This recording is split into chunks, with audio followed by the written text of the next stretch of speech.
Folks, this year has been probably the greatest year for television of my life, of new TV. How does Lord of the Rings of Power, the most expensive show ever made, stack up to that? Let's talk about it.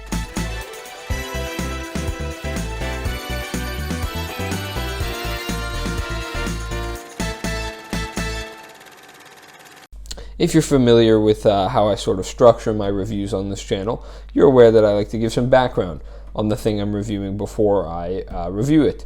And that is particularly applicable in the case of The Rings of Power, because a lot of discussion around the show has been about Tolkien and about Lord of the Rings in general. So I will say, Lord of the Rings is not my favorite franchise. It's not horrible. I don't hate it, but I don't love the films, I have to be honest. And that's mainly just because they're very long, and fantasy in general is not one of my favorite genres. But the films are, they're way too long. The Two Towers is a slog. I'm sorry, I genuinely am not a fan of that film. The other two have plenty of redeeming qualities that I appreciate about them. Specifically, Return of the King is an incredible conclusion to a franchise, and just the climax of that film in general is very impressive. But I like the lore, I know the characters, yada yada yada. And so the Rings of Power, I came in just hoping for some fantasy, some updated fantasy for the modern era. And it was very Lord of the Rings-esque. Of course, it was deeply familiar with the lore. Like, you can tell the showrunners here have a deep respect for Tolkien and for the material in general. That much I appreciate, but personally, I don't know that kind of stuff. I don't notice the little Easter eggs and whatnot. For the most part, I knew some of the obvious ones, Mordor, and obviously Sauron and the rings and whatnot, but I feel like there was a lot that I missed that if you're a huge Lord of the Rings fan, you might appreciate. The show itself is tackling a massive amount of characters. There are a lot of people and storylines that the show tackles. You have, and this is just off the top of my head, so I could be missing some, Galadriel. You have, and her whole quest with Numenor, and there's like 5 different people from Numenor that we follow. You have Elrond and his dwarf friend Durin and his wife, and Elrond's master and whatever, and their little elf king. You have the Harfoot people, and there's just a massive clan of people that roam Middle Earth, I guess, or maybe they're not on Middle Earth. I'm not familiar with the lore, I told you. But the point is, there's this elf soldier who helps protect this town, and then the person he's like in love with and her kid. And the whole show, it's an 8-episode series. Each episode is about an hour, but it tackles a lot of things. You're not following just one person's storyline. I would say Galadriel is probably the main character here, but not by much. You're not like, you're not following one person. This show is not about one person. It's about an entire world. And so that is very intentional. And that's not my favorite thing in a show, and I do feel like it takes away from some of the characters, and I will get into which plot lines I connected with the most. But yeah, it's not trying, like even Lord of the Rings, the movies, has multiple plot lines. Like they'll split up. Frodo and Sam go off on their own, and then you have the band like Aragorn, Gimli, Legolas, whatever, and they split up multiple times. And Gandalf is off doing his own thing for a good chunk of it, but Frodo is still very clearly the main character, and he's given a lot of the screen time because he is carrying the ring. That's the intent of the series, and but that's not the case in the show. The show is exploring all sorts of different plot lines that will likely converge. They already have. We've seen how they've converged, but I'm sure they will converge even more as the series continues. And then just getting into the various plot lines, and how much you enjoy the show is probably going to be how much you enjoy each plot line individually. So as for the Harfoots, these are my least favorite people to follow because almost nothing interesting happens to them until the very end, and they're just a very boring, mundane group of people. I hate to say it. The protagonists that we follow in this plotline are children, which is fine. It's just children-oriented stories in general are by virtue, like it feels like a more childish, it's lighthearted. It's meant to be a lighthearted contrast to some of the darker stories within the show. It was just whenever it came on, I was like, okay, well, I guess I have to watch this, but I'm not particularly interested. It's like I wasn't interested. I just was not. Then you have the elf soldier, and this guy's badass, I gotta say. But I'm just not fully invested in what's going on here. He has one little episode where I feel like they do something cool with him. Elrond and Durin, actually, I really like their relationship there because the friendship is just, these actors are both great. Their charisma's off the charts, specifically Elrond.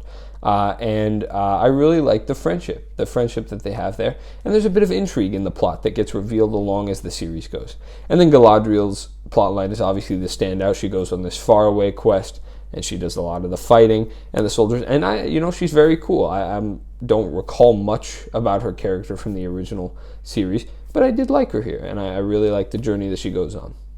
I will say that, and this is my biggest problem, really one of the only problems I have with the Lord of the Rings films, is that the pacing is astronomically slow, because it is very obsessed with building up the world, and really just everything is so finely crafted and attuned to make you really just transported. And I can appreciate that. And that's clearly where the budget is going here. You have spectacular visuals of faraway lands, of mountainous regions, of the forests, of visual effects in general that are just so far pushing the boundaries. And I can respect that. I can appreciate that.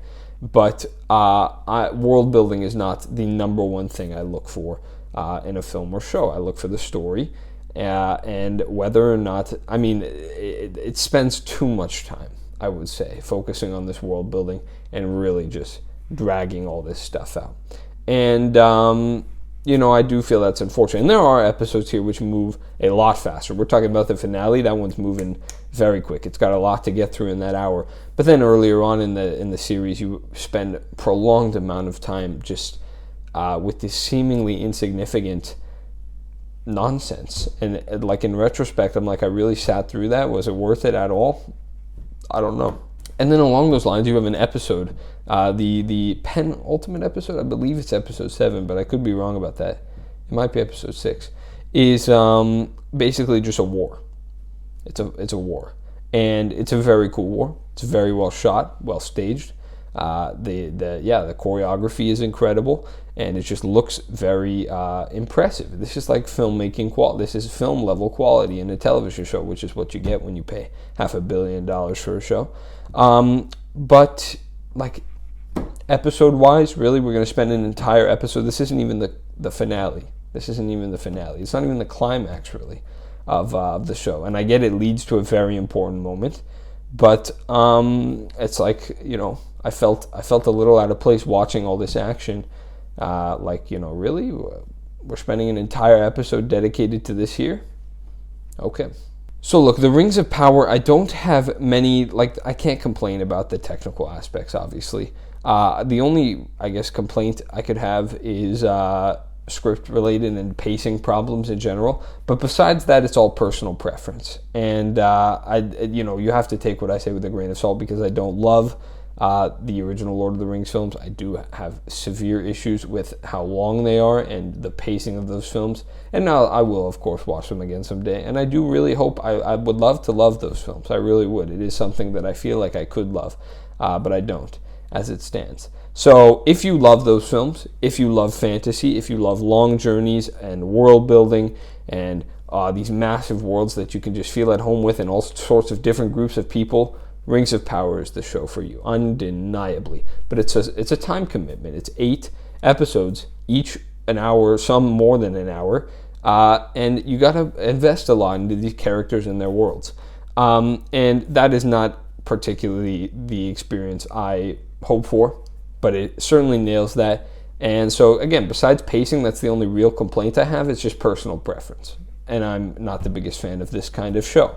So I'm going to give the Rings of Power a B. There was a lot to appreciate here. I think if they're going to continue, obviously, into season 2, I would just spend some more time focusing on giving each plot line an equally investing. They don't all have to be the same. They don't all have to be as intense as the last.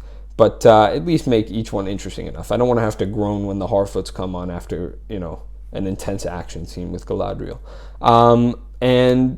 Just fix the pacing problem too would be my suggestion for season 2. But I am excited, they put a lot of effort into this. They're going to put even more money, for God's sakes, I'm sure, in season 2. And we'll see how it goes. All right, folks, that has been my review of The Rings of Power. If you've seen it, let me know. I am actually very curious to hear people's thoughts on this one because it's wide spectrum. You know, a lot of people who have great reverence for the original material hate this one. There are a lot of people who have a great reverence for the original material who very much like this one and feel it's very faithful to the films and just Tolkien's idea of Lord of the Rings. Well, I've been eating PC Reviews. You've just been the absolute best. Let me know what you thought. I will see you in the next video. Bye-bye.